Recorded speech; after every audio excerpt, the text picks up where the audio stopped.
What's going on, guys? We're back at it. We got another fun one. It's a 1970 C-10 pickup.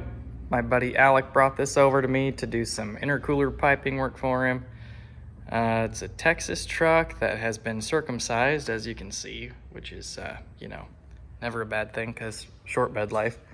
I got to sort through this pile of tubing that he brought with him, and he's got it mounted with some big holes. And we're gonna try to get some tubing routed.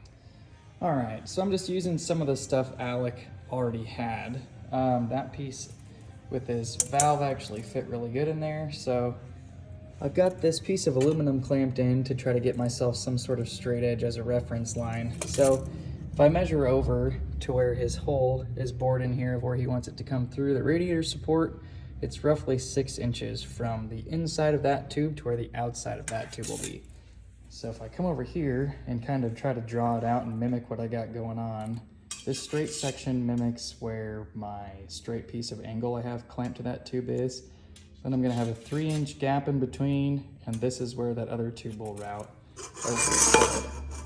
I took a U-bend, traced it out. Now we'll cut this out with the scissors and try to figure out what my puzzle pieces need to look like to take up this 3-inch bend, to figure out what this angle needs to be, and then this angle back to jog that over, and hopefully, theoretically, go right in there. We'll see. So I think this is pretty close to the shape I'm gonna need. I've made this jig before to do some header work, but I think I can modify it to work with this different radius of tubing by just making a new plate here. So I'll cut that out, make a new plate here to swing, and then I can lay my pattern up on here to get the degree right.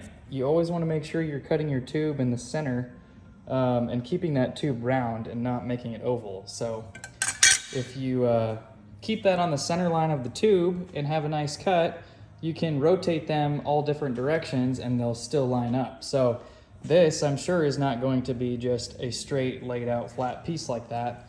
But if I cut my tubing correctly, keep everything around, they should be able to rotate up in there and hopefully hit our target. So here's a little bit better visual of kind of what I'm trying to explain. And this still isn't great, I realize, but you can see we're a little floppy. But it does go through the hole down there and it would meet up here. So the theory of trying to lay it out beforehand before you start slicing up all your tubing is probably a pretty good idea. But we'll see if it'll work. Get our S cut out.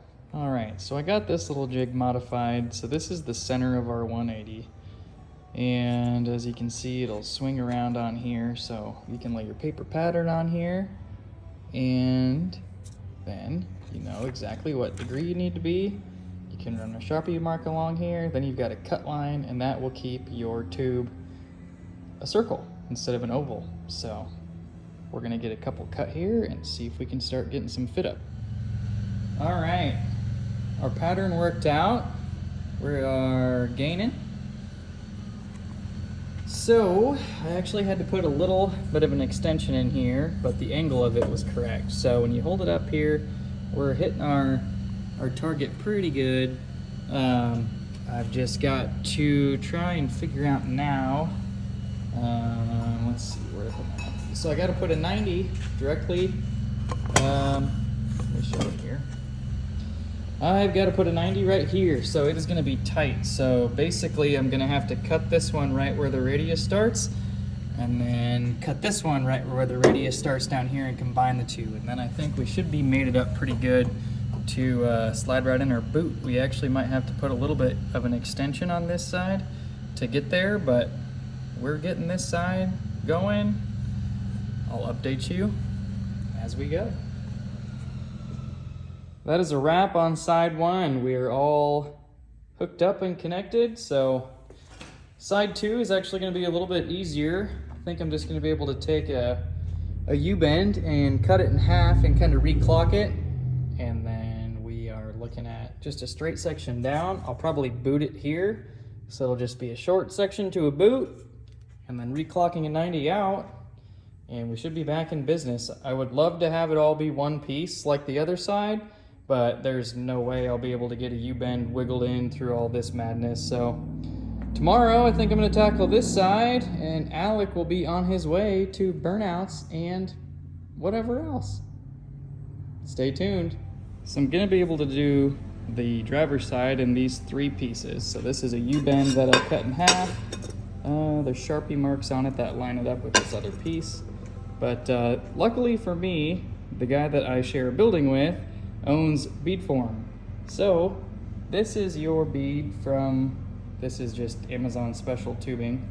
So this bead works, obviously. It's gonna hold your hose on there, but you can see how taller that is, how much nicer that is. I'll post the video of him actually putting these beads on for me, as well as share a link in the description of the tooling he used. So if you want good, high quality beads for your projects like these, definitely hit up Rusty. He is the guy for the job. So let's keep going.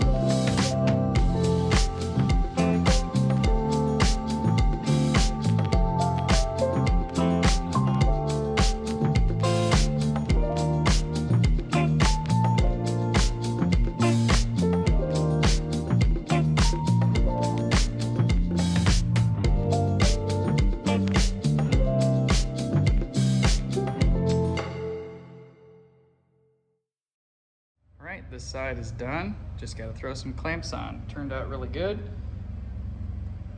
Time to call Alec, get this beast out of here.